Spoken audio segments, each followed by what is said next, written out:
Olá, pessoal.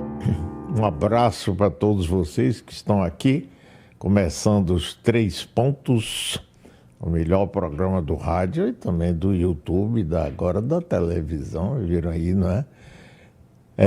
Nosso programa está sendo transmitido simultaneamente pelo canal Bob Fernandes, que é extremamente importante. Aliás, tem reprise hoje às 7 da noite, Bob Fernandes, e amanhã às 7 aqui na Metrópole e também no YouTube. Jânio de Freitas, estamos juntos. Olá, como vai você, meu querido amigo? Tá sem som, Jânio, tá sem som. Será que é... Bob, fale aí para ver se é um problema nosso. Tá com som. Tá baixo. Eu tô ouvindo. É só lá, Mário. Tá muito baixo esse som aqui, vamos embora. Faz um estúdio desse bonito, vocês estão aí olhando assim com uma certa alegria e entusiasmo. Nós todos nos transformamos em atores de cinema. Depois a gente vai pedir para Sérgio Augusto fazer um comentário, né, que ele, entre várias qualidades e atribuições, ele tem crítico de cinema. Jânio, fala aí pra gente ver se houve mesmo aqui nesse estúdio. Eu vou ter que sair daqui pro velho. Tudo bem, eu quero já de início emendar para quem nos assista que não deixe de ver a série de Bob Fernandes no seu canal, no canal Bob Fernandes, começou a transmitir nesta semana, já vai amanhã para o terceiro capítulo, mas os dois primeiros estão, obviamente, no arquivo à disposição de quem os busque. Trata-se de uma série importantíssima sobre o que foi e continua sendo, porque nem sequer enfraqueceu, a manipulação a que somos submetidos. Não vou entrar em pormenores, mas é algo que nos diz respeito muito profundamente, porque, por exemplo, no caso do governo Bolsonaro, implicou até na nomeação, na escolha do ministro da Fazenda, essa figura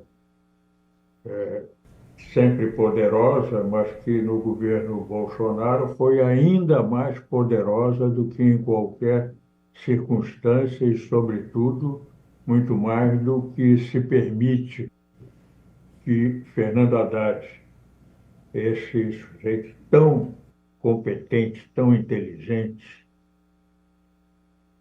possa operar em liberdade. A pressão sobre ele é brutal e tem muito a ver exatamente com o sistema de manipulação que vem de fora, claro, que você já certamente pressente de onde venha,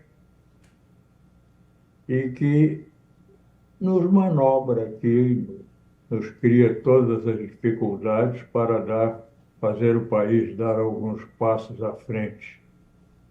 Não percam essa série que Bob Fernandes está transmitindo pelo seu canal Bob Fernandes. Passo minhas palavras do Jânio e eu queria que o Bob pudesse fazer um resumo mais rápido e conciso que ele puder fazer e ainda chamar para o trailer de amanhã, porque amanhã é o último capítulo, né? E aí, Bob, já começou você com esse depoimento fantástico de Jânio e Sérgio Augusto, né? Aí, fale agora um pouco, porque temos, inclusive, um trecho aqui separado, mas eu queria que você falasse com a gente aqui primeiro. Olha, Na verdade, é um trabalho feito por doutorandos da Universidade Federal de Santa Catarina, Relações Internacionais. A orientadora é a professora Camila Teix Vidal, que ontem entrou no segundo capítulo dessa série, e trata da intervenção norte-americana no Brasil, não com tanques, mas de formas, aspas, sutis, digamos assim. Dinheiro. Mas think tanks, são think tanks. São, na verdade, são os institutos liberais, neoliberais do Brasil. Essa história conta como é que desde dos anos 80 foi construindo, primeiro na Inglaterra de Margaret Thatcher, depois nos Estados Unidos, como é que se construiu esse discurso neoliberal e como é que isso foi, na verdade, articulado e financiado, em boa parte, ou em grande parte, por agências norte-americanas e institutos, organizações norte-americanas. Por exemplo, CIP e NED, teoricamente, são entidades não governamentais dos Estados Unidos. Mas essa professora e os seus alunos doutorandos já rastrearam e descobriram que é via dinheiro do governo americano que são alimentados esses institutos que, por sua vez, auxiliam, articulam institutos neoliberais. E não só no Brasil, são 121 na América Latina e 500 no mundo. Atlas Network, um deles. E também, por exemplo, a USAID, como a gente chama aqui, ou USAID, né? Que no momento, só em 2023, um programa de 140 milhões de dólares na Amazônia, treinando 13.600 pessoas, a metade deles indígenas e quilombolas, em 48 milhões de hectares, fazendo também programas de empreendedorismo, financiando e multinacionais também, empreendedorismo e inglês, ensinando inglês na Amazônia, em São Paulo e Minas. Então, são as formas, digamos, né? Isso é sensacional, são as formas sutis de penetração, e isso é extremamente importante, por coincidência, numa hora como essa.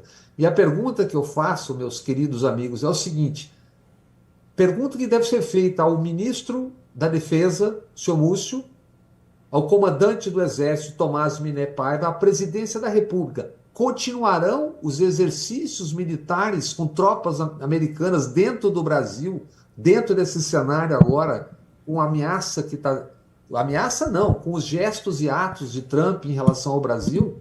Tem exercício marcado para dia 1º a 4 de novembro na Caatinga, ali em Petrolina, Lagoa Grande e tal. Isso vai continuar? Programa militar conjunto com os Estados Unidos lá na África, aqui, com as ameaças que o chefe do Estado norte-americano, comandante das forças norte-americanas está fazendo? Então são formas diferentes de atuação, né? Isso, por acaso, vem nessa hora. É como é que eles estão fazendo isso no Brasil e como é que é construído no Brasil uma rede de institutos liberais, com ajuda maior ou menor, que o que faz é transformar o discurso neoliberal em política. Isso começa nos anos 80, tem cartas de Margaret Thatcher, tem documento de Milton Friedman e outros personagens dizendo: vamos tomar a política, mas não pela política, pela influência via intelectuais, pensadores, academia, sociedade civil. Tem documento de 2010 no Fórum da Liberdade de Porto Alegre dizendo: procurem a Rede Globo, anunciem a Rede Globo, levem pessoas aos programas. Isso 3 anos antes de junho de 2013. Então é isso. O Movimento Brasil Livre nasceu disso, né? Movimento Brasil Livre, Millennium, Mises, etc., Instituto Liberal, vários institutos liberais, virtuosíssimos, né? Estamos aqui, é um movimento que vem nascido do povo. Isso, gente, enquanto detonavam a legislação trabalhista, o financiamento do discurso trabalhista via sindicatos, como se Fiesp, Confederação Nacional da Indústria, etc., não fossem os sindicatos dos patrões. Quer dizer, enquanto chamavam de mortadela e destruíam as formas de comunicação e de chegar às massas da chamada esquerda ou progressistas, construíam a sua forma, que é essa aí, com a presença norte-americana total. Isso em 500 institutos no mundo todo. E uma organização central nisso chama-se Atlas Network. Vamos, Bob, vamos ver aqui um trecho aí do teaser dessa série para as pessoas entenderem mais. Bota aí por idade. De um processo que estava por vir. de uma estratégia sendo construída de uma organização internacional, né, uma organização dos Estados Unidos, a Atlas Network, totalmente conectada. Financiariam institutos liberais Mises, Millennium, MBL no começo, etc. Livres. Todos esses institutos em algum momento fizeram parte da Atlas Network. A gente começa a perceber por meio dos documentos encontrados na Hoover que essa instrumentalização dessa ideia de liberdade nada mais é do que a manutenção de uma intervenção estadunidense no Brasil e na América Latina.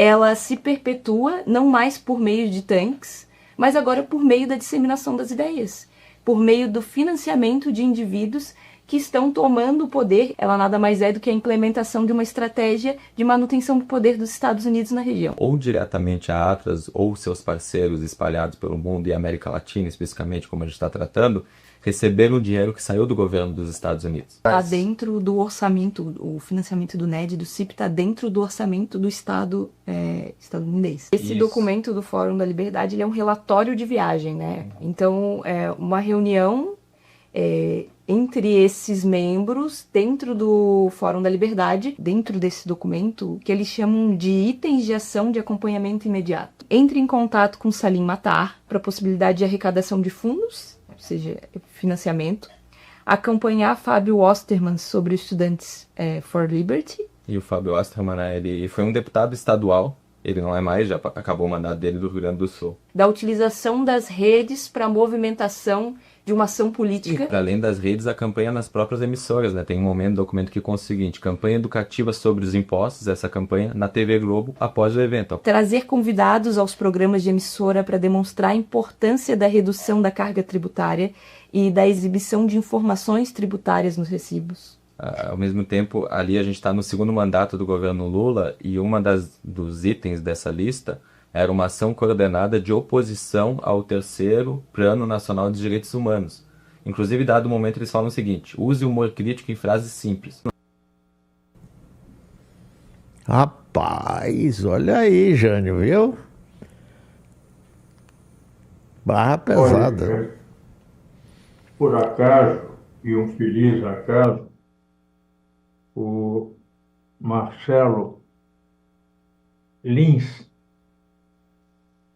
fez uma entrevista com a Prêmio Nobel da Paz, Maria Ressa, coincidentemente quando o Bob começava essa série de entrevistas com os dois doutorandos e sua professora.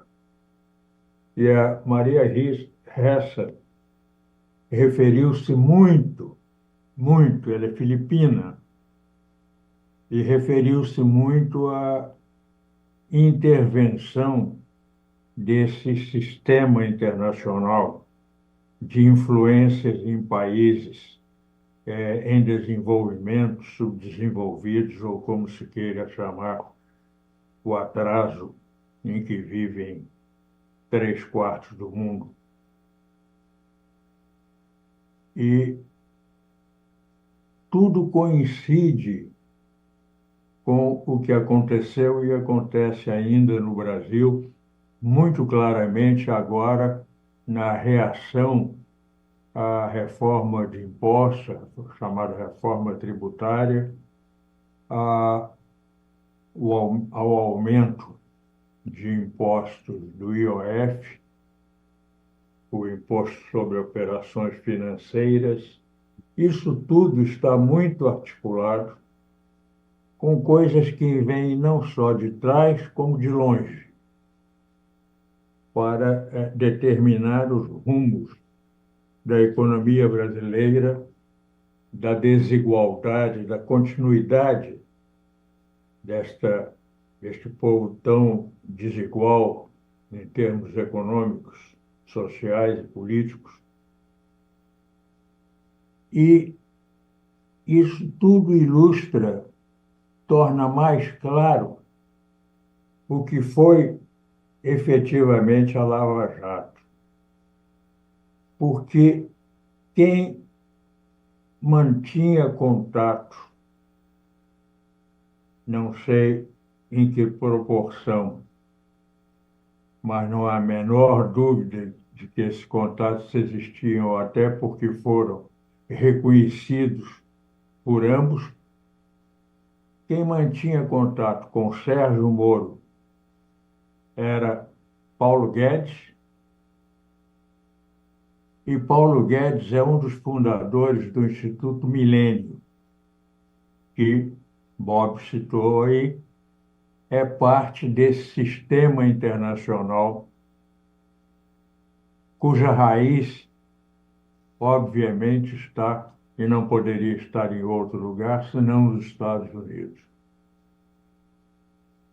Paulo Guedes veio a ser ministro da Fazenda de Bolsonaro e Sérgio Moro teve o destino que todos sabemos, mas que ainda não é o destino justo com o que ele fez. Está longe disso, porque ele está dentro do Congresso. Saiu do Judiciário para evitar uma punição forte. Era certo que ele seria submetido a essa punição. E foi bater no Congresso, que tantas vezes tem servido de cobertura, de proteção, de defesa para Sérgio Moro aí, Eduardo Bolsonaro, Flávio Bolsonaro e as suas caixinhas, as suas fugas para os Estados Unidos, que ele agora chama de exílio. Ele está exilado nos Estados Unidos. Fugiu para lá para conspirar contra a Constituição brasileira, contra a democracia no Brasil, portanto. E está exilado. Vocês têm. Eu queria fazer uma pergunta curiosa, uma curiosidade minha, Bob. Esse Atlas Pesquisa, e tem alguma coisa a ver com esse esquema, não? É só uma coincidência no nome? Que eu saiba nada, mas não investiguei, mas que eu saiba, não. Que eu saiba porque eu não sei, né? Nada, mas eu também não sei. Agora, não, porque a palavra Atlas sempre me remete, não evidentemente, a que é o pesquisa, título. né?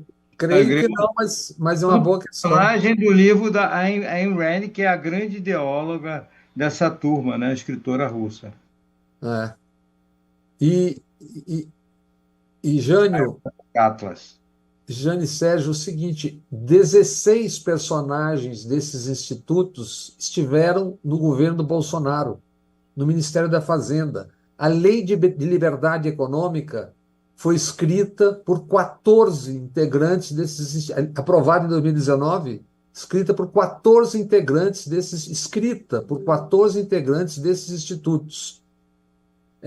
Por aí tu já vê o tamanho da penetração que houve dessa gente toda no Estado. E isso são os liberais que são contra o Estado, quer dizer, eles tomam o Estado para si porque eles são contra o Estado. E agora, 2013, qual foi o momento em que 2013 a esquerda dormiu no ponto? Não sei, é uma pergunta. 2013 começa assim, no primeiro dia, no 13 de junho, supostamente era só esquerda. No dia seguinte, na manifestação seguinte, já era a direita com tacos de beisebol e etc. nas ruas. Então isso aí vinha vindo. O encontro do Fórum da Liberdade, que é uma coisa construída, já está na 28ª. Enquanto falavam do Foro de São Paulo, aquela fantasmagoria da esquerda, construiu um foro da direita, que é o Foro da Liberdade. Está na 28ª edição e é do Instituto de Estudos Econômicos do Rio Grande do Sul. Lá, aquele documento que aparece em inglês é um documento da Atlas Network, dando instruções de como deveriam agir. Procurar se ali matar, procurar financiadores, ir à televisão Globo, fazer campanha nos postos de gasolina. Aquilo ali 3 anos antes. Aquele cidadão que aparece, um de bigode, que aparece junto com o deputado Fábio Auster, na camisa da seleção, aquele é o comandante da Atlas Network, chamado Alejandro Chafwin, que hoje desde 2017, ele dirigiu de 82 a 2017. Ele hoje, Mário, dirige um negócio chamado Acton, que é uma junção de pentecostalismo com empreendedorismo. E Por isso que Sérgio disso, em Augusto junho está do ano- perguntando a ligação com a pesquisa Atlas Centel, Aham. né? Sim, Jânio, você ia falar uma coisa aí agora. Eu ia dizer que não se surpreendam se o prosseguimento, o esperado prosseguimento dessa pesquisa explicar um outro fato meio obscuro nos seus fundamentos, que foi o impeachment da Dilma. É por aí, pela atividade desse sistema, que se encontra a verdadeira causa e a completa execução É exatamente isso. do impeachment de Dilma Rousseff no Brasil, É com toda exatamente isso. aquela falsa historiada, aquela criação Mário, aparente criação da dupla Aécio Neves e Eduardo Cunha, depois levada a extremo pelo Senado, aquilo não tem raiz brasileira, não tem origem brasileira. Aquele Mário, produto é Mário, o florescimento de uma germinação estrangeira. aquele é- eu estava falando, Mário. O que eu estava falando, Mário, é o seguinte: aquele cidadão de camisa amarela que aparece nesse É. vídeo que eu mostrei agora há pouco, junto com o jovem deputado, o cara de bigode, ele é o Alejandro Schaffner. Ele estava ali na Paulista, na passeata, na manifestação pela queda da Dilma. Ele aparece em outros episódios vários no Brasil. E num livro do Boaventura de Souza Santos, a partir da matéria do Li Feng, Intercept norte-americano, os dirigentes do Milênio e do Mises comemoram, dizendo: nós fizemos um gol, nós derrubamos a presidente Dilma Rousseff. Os personagens que são desses institutos dizem isso publicamente, à época, não agora. Agora, a pergunta que fica assim é a seguinte: como é que uma parte grande da população, uma parte razoável da população, aderiu a esse projeto sem identificar nada de que realmente havia por trás? E está até hoje, continua ainda querendo se identificar com esse tipo de projeto. Porque tem personagens que estão escrevendo nas rádios, televisões, jornais, ocupando o horário como comentarista de política, comentarista de economia, porque 80% do que tudo que se lê hoje pertence aos bancos. Essa que é o que eles chamam de batalha pelas ideias, é construir na sociedade consensos de que o Estado é ruim, de que os trabalhadores, sindicato é uma porcaria, estão sendo Vê gente do financiados. povo, Bob. Bob, você vê povão. A gente É isso. ouve aqui muita gente dizendo: não, tem que diminuir o Estado mesmo, isso é um absurdo, fica jogando dinheiro fora, aí como é que tem 28 ministérios, ao mesmo tempo engole tudo que o Congresso Nacional faz e está fazendo. Né? Inclusive, em represália a Lula ter vetado o aumento do número de deputados, já deram uma mordida num fundo importante que tem 30 aqui. bilhões. Pois é, rapaz. 30 bilhões para o agro. Mas o povão, grande parte do povão, a minha preocupação e agonia até é essa, porque quando a gente começa a ouvir, eles falam muito com a gente aqui na rádio: não, é isso mesmo, é isso mesmo. Porra, e aí, como é que é, pai? Aí o seu filho Marcelo, ontem, na conversa que a gente teve, diz o quê? Eu pago nos Estados Unidos 52% de imposto de renda. É isso. Eles não sabem o que é o imposto fora, no mundo afora. 52% de imposto de renda. Bota esse- Ponto, acabou. Bota esse corte aí de Marcelo falando lá direto da Califórnia. Cadê? É importante, porque aqui as pessoas dizem: não. Eu acho que quem tem aí é Danilo, né?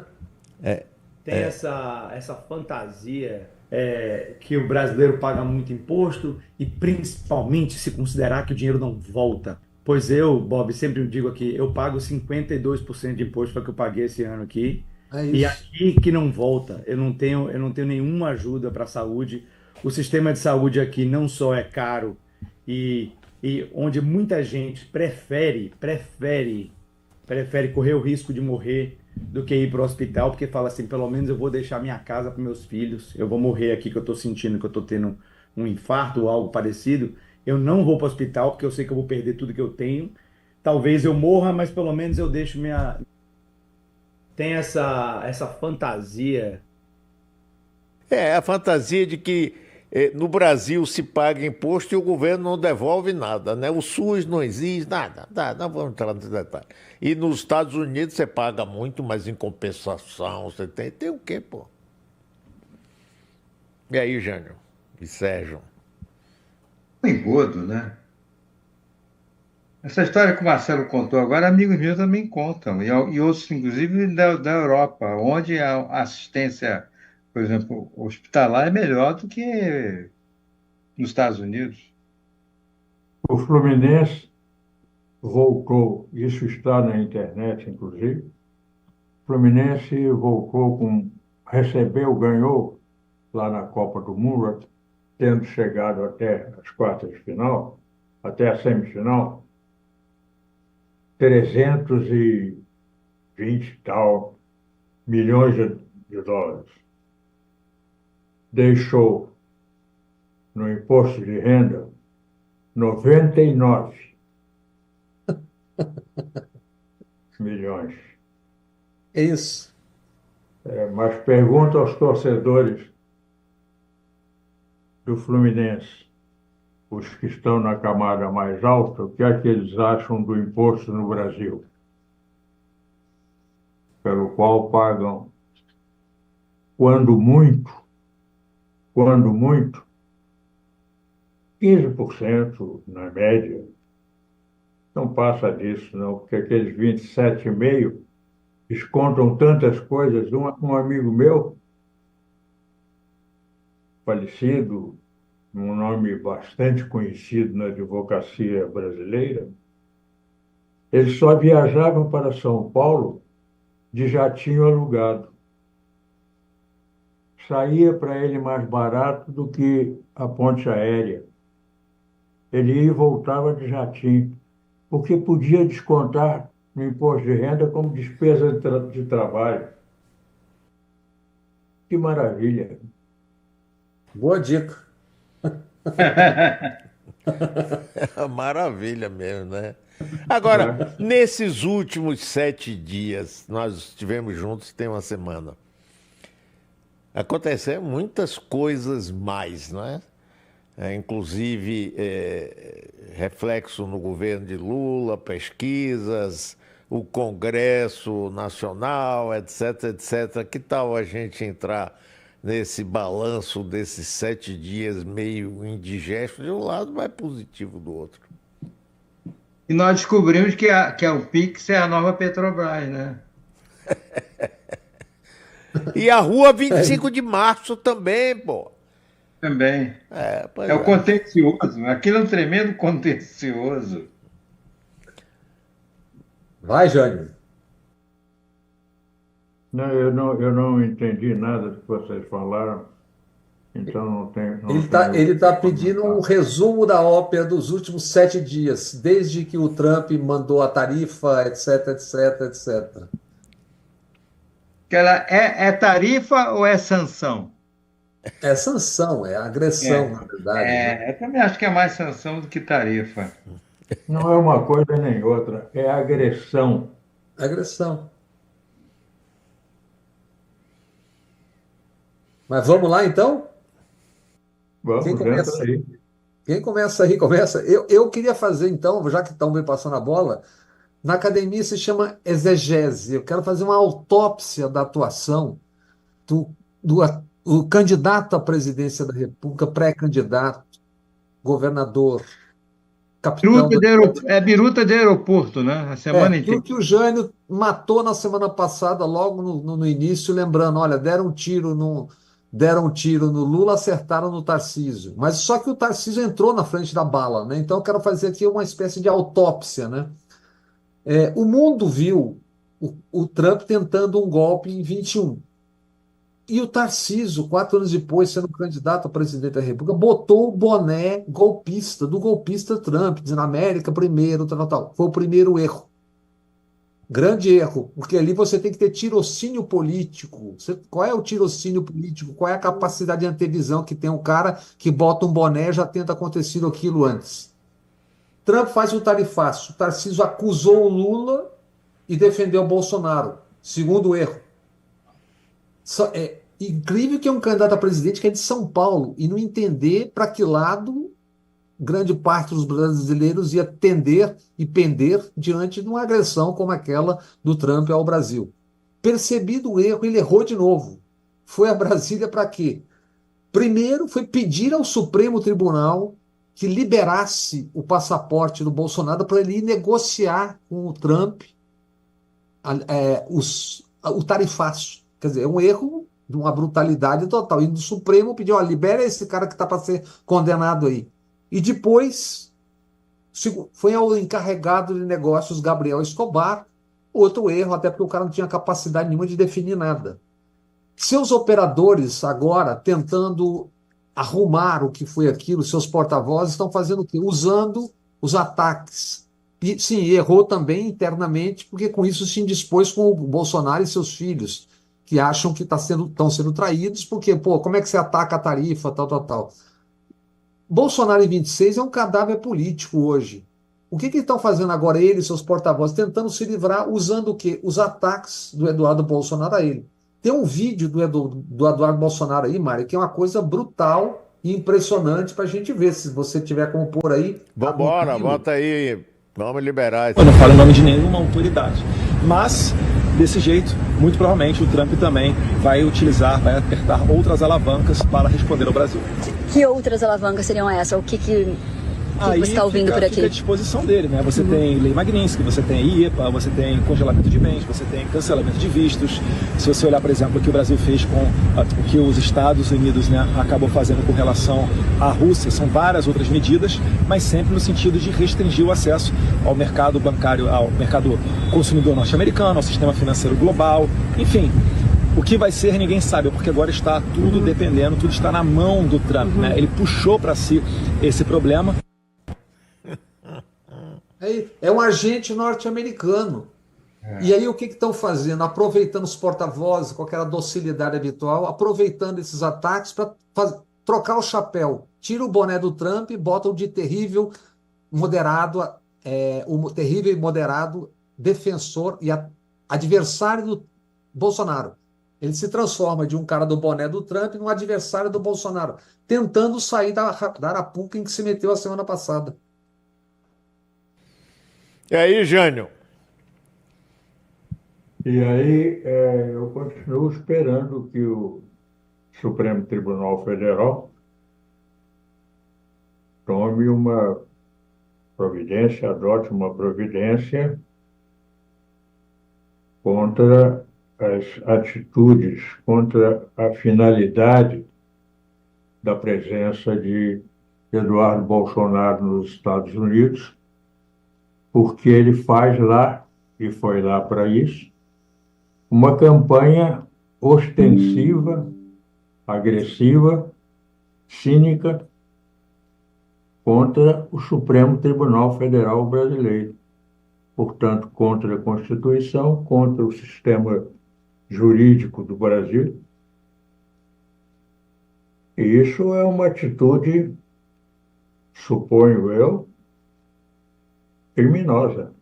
É o quinta coluna.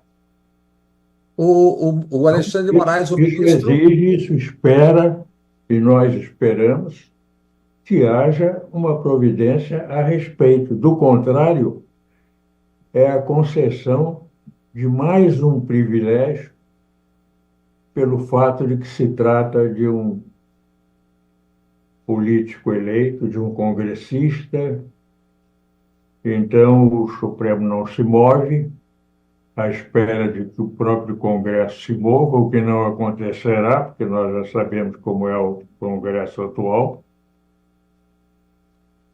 Termina agora o prazo de licença do Eduardo Bolsonaro para esse exílio dele. E vamos ver que saída, que manobra, que esperteza virá do Congresso para continuar protegendo, dando cobertura a essa campanha insolente, agressiva, cínica que o Eduardo Bolsonaro faz nos Estados Unidos contra o judiciário brasileiro, contra o Supremo Tribunal Federal.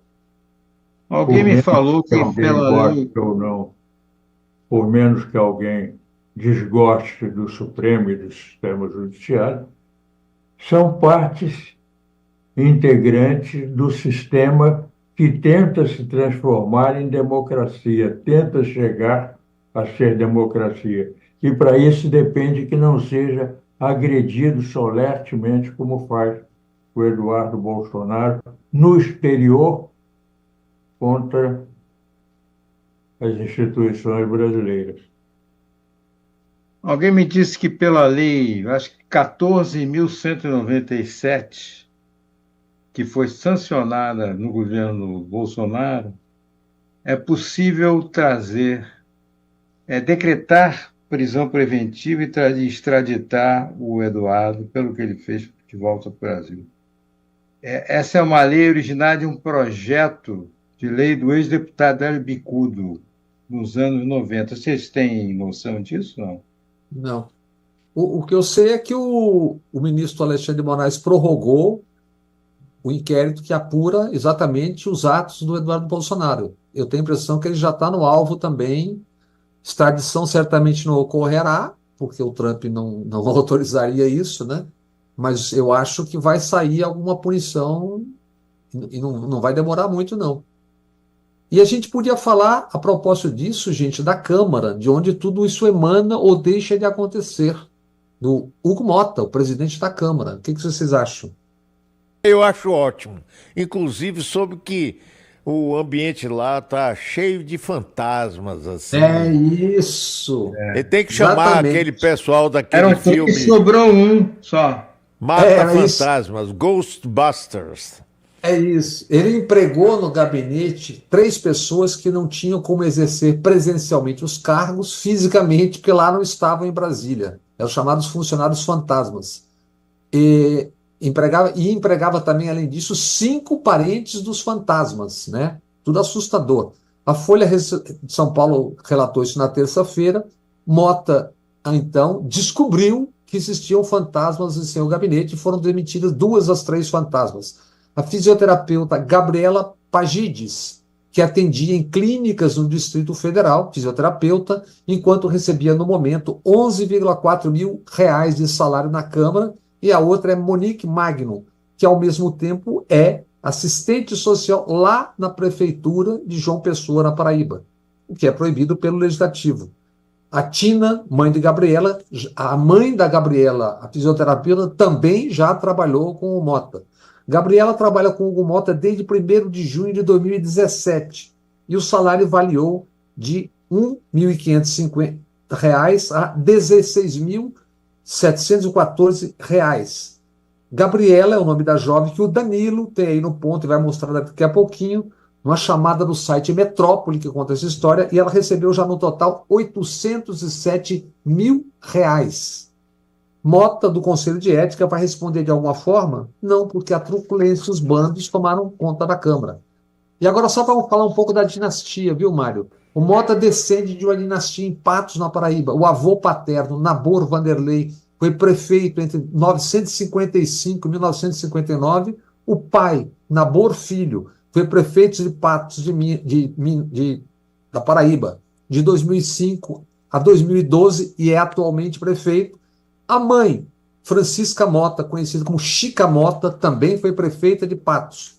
e na cidade administrada por Nabor, o pai, hoje, em setembro de 2020. Olha aí a jovem fantasma ao lado na imagem, a jovem fantasma ao lado do Arthur Mota Cunha.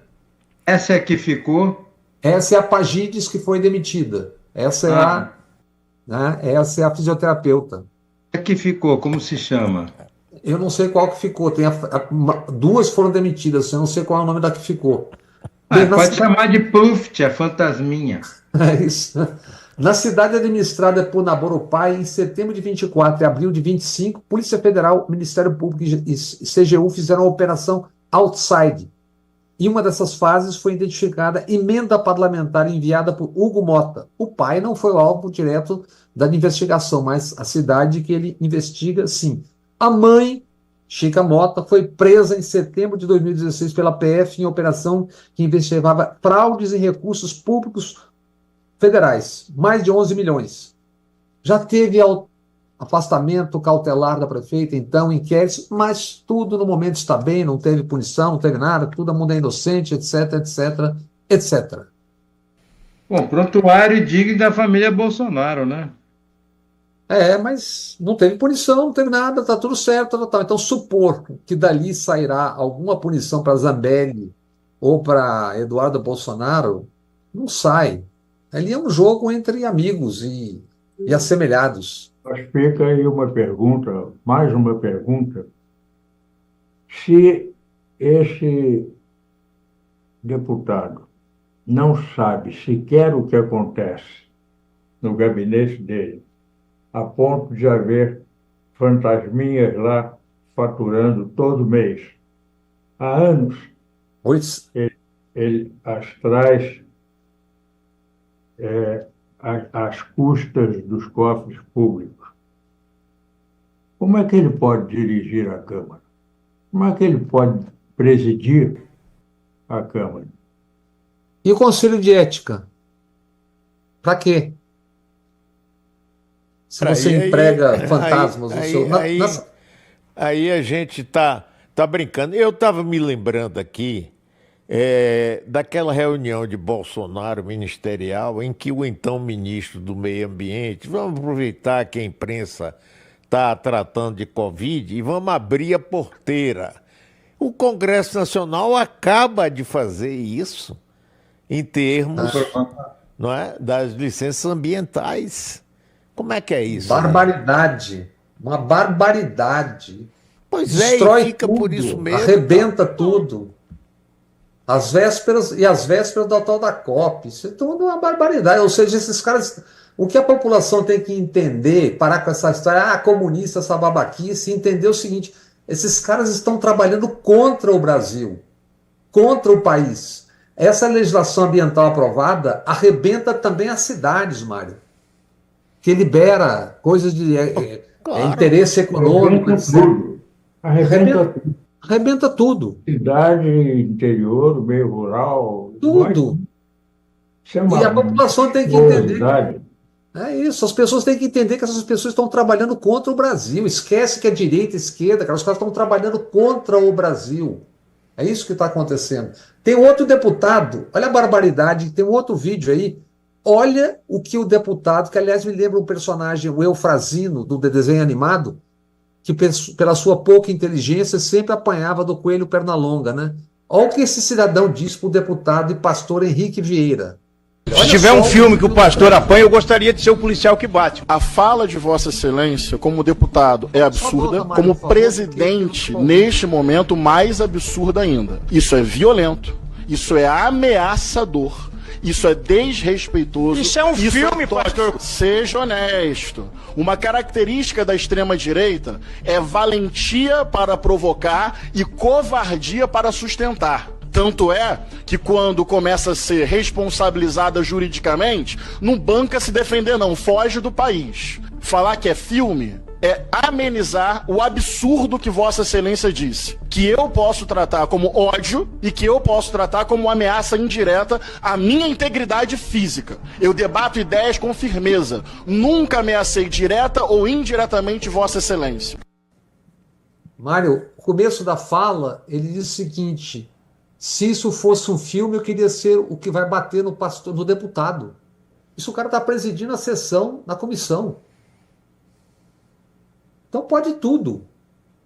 Falta alguém dar um tiro lá dentro, um daqueles delegados. Tem um lá que matou 30, né? O delegado Mauro lá, já matou 30. Então, Homicídio tem uns 30. Inclusive, respondi o último há 2 meses atrás. Vocês leram que a deputada Ana Cavazzini, acho que é Cavazzini, que pertence à vice-presidente da delegação do Brasil no Parlamento Europeu e representante do Comitê de Relações Comerciais entre a União Europeia e os Estados Unidos, ela espinafrou a aprovação da nova lei de licenciamento ambiental logo de cara. Eu li hoje cedo, tomei conhecimento disso cedo. Vocês leram isso, não? não vi. Mas isso vai levar o quê? Vai obrigar o Lula a votar e eles a vetar e eles a derrubarem o veto, é isso? Pode ser. Isso vai bater no Supremo outra vez, e aí o pessoal do Congresso fica dizendo que a Judicializado. esquerda judicializa, que o Supremo judicializa a política e tal, mas é a única solução. E, aliás, o Supremo existe para isso mesmo, para pegar cada lei dessas, em caso de alguma consulta, alguma queixa, alguma ação, e examinar a constitucionalidade dessa lei ou não. No caso dessa lei que vai alterar o licenciamento ambiental, não há dúvida nenhuma de que vai bater no Supremo e seguramente, vai ser derrubada, porque ela é inconstitucional. Ela é anti-Brasil, como disse o Bob. Agora acontece, o que a gente vê também, pessoal, é que o Supremo acaba ficando sobrecarregado, quer dizer, tendo que tomar decisões difíceis, né, e que o Congresso não está, e isso acaba se transformando na arma que a oposição tem para dizer, esse é Xandão, é ditador, não sei o quê. Até Donald Trump fica lá dando. Aliás, a última Donald Trump foi ter pedido para mudar a fórmula da Coca-Cola. O pessoal disse que a Coca-Cola respondeu, recebemos, muito obrigado e tal.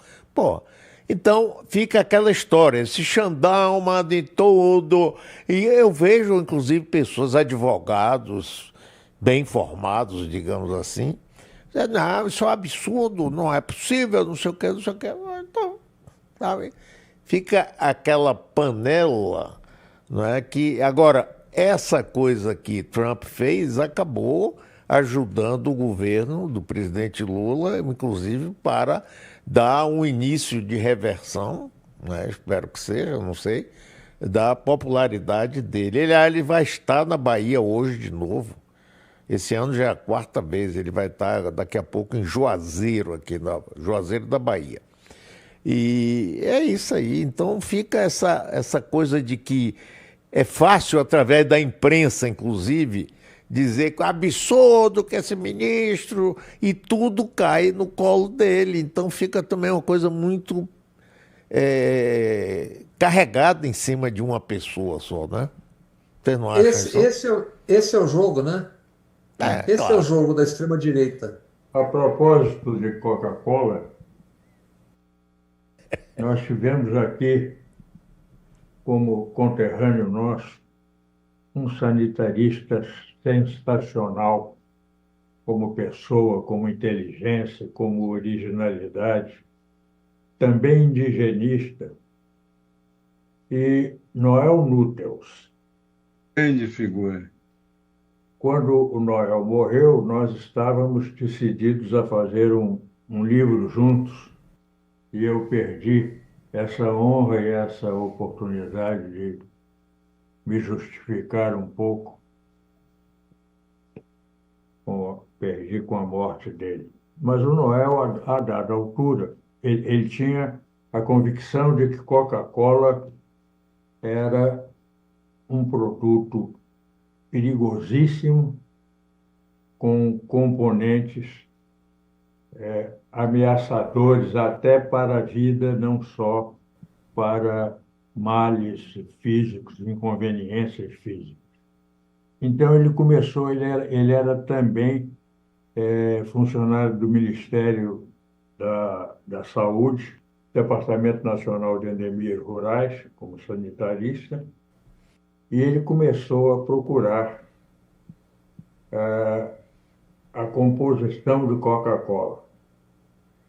Acabou, em vez de descobrir a composição, descobrindo uma coisa, uma exceção fantástica.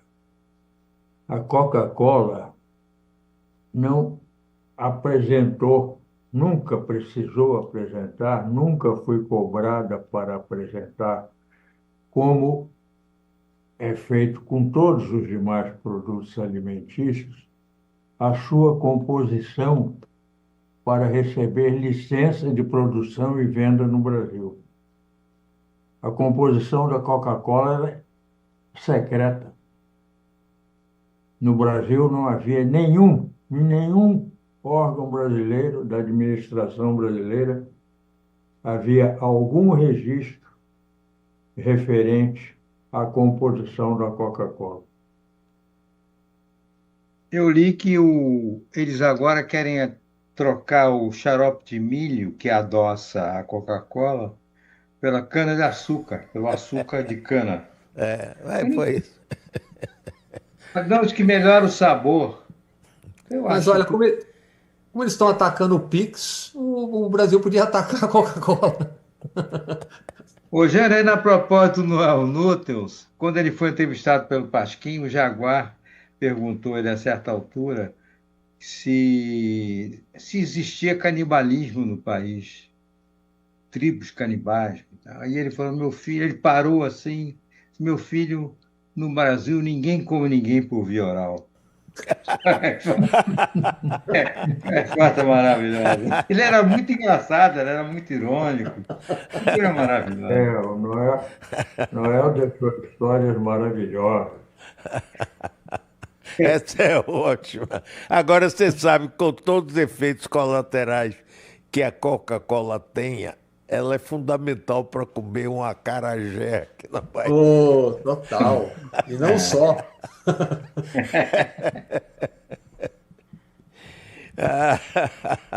Olha, não se esqueçam, Bob Fernandes, o canal dele vai reprisar hoje esse programa. E amanhã você tem o último capítulo dessa série. Estão perguntando qual é o nome aqui, os ouvintes interessadíssimos. Qual o nome dessa? Como procurar? Está no canal Bob Fernandes? Dá uma dica aí. Canal Bob Fernandes no YouTube. Cada dia, cada capítulo tem um título. Amanhã é um pesquisador norte-americano jovem do Queen's Institute, que é um instituto antiguerra. Ele também é um doutorando, fez também um sanduíche, chamado doutorado sanduíche ali em Santa Catarina, na Universidade Federal e no Instituto de Estudos Latino-Americanos, e ele conta como, usando a Lava Jato, as grandes petroleiras americanas e do mundo tomaram do Brasil o que a lei feita pelo Lula lá no primeiro governo, no segundo governo, destinava 30% de cada campo do pré-sal para controle da Petrobras, via Lava Jato, com participação, inclusive, de brasileiros trabalhando contra e fazendo lobby contra. Eles tomaram o controle disso. O Brasil já não tem mais o controle de 30% dos campos do pré-sal, como era estabelecido pela lei à época. E isso ele conta, inclusive, com um vídeo do procurador norte-americano dizendo, olha, temos uma relação excelente com os procuradores do Brasil, não precisamos nem passar por canto nenhum, é uma relação direta, estamos alcançando os nossos objetivos, etc, etc. Isso vai ser contado amanhã, às 7 da noite, por um pesquisador norte-americano, Lee Cleveland Stout. E para fazer uma homenagem aqui, os outros dois doutorandos eram Luan e Jade Lopes, e a professora, a orientadora, chama-se Camila Feix Vidal, programa editado pelo Yuri Rossati. Ô, Jânio, você falou de Sérgio Moro. Ele, pelo que eu vi aqui, pesquisas indicam ele com grande popularidade no Paraná, sendo candidato forte a governador. Vocês estão acompanhando isso? Bastante compreensível. Sim. Pois é. Acabaram de suspender o mandato do Renato Freitas, aquele deputado combativo. Por quê? Porque ele é combativo. Suspenderam por acho que 90 dias. Porque ele diz: o senhor, presidente da Câmara, é corrupto da Assembleia. Ele diz com todas as letras. Ninguém responde nunca às acusações que ele faz. O que fizeram foi suspender o mandato dele por 90 dias agora, no Paraná. Estamos chegando no fim desse programa de hoje.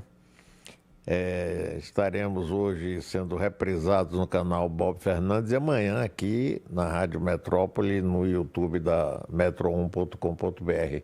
Jânio, querido amigo, um abraço para você, Bob, Sérgio, todos os amigos queridos, muitíssimo obrigado. O programa que vocês fazem realmente é sensacional, é uma janela assim, para a gente poder respirar um pouco.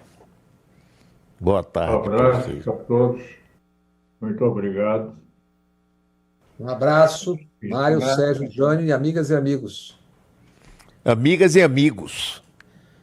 Amigas e amigos. É isso aí. E no Brasil, ninguém come ninguém pela boca. Vamos terminar com essa preciosidade de Noel Nuttels.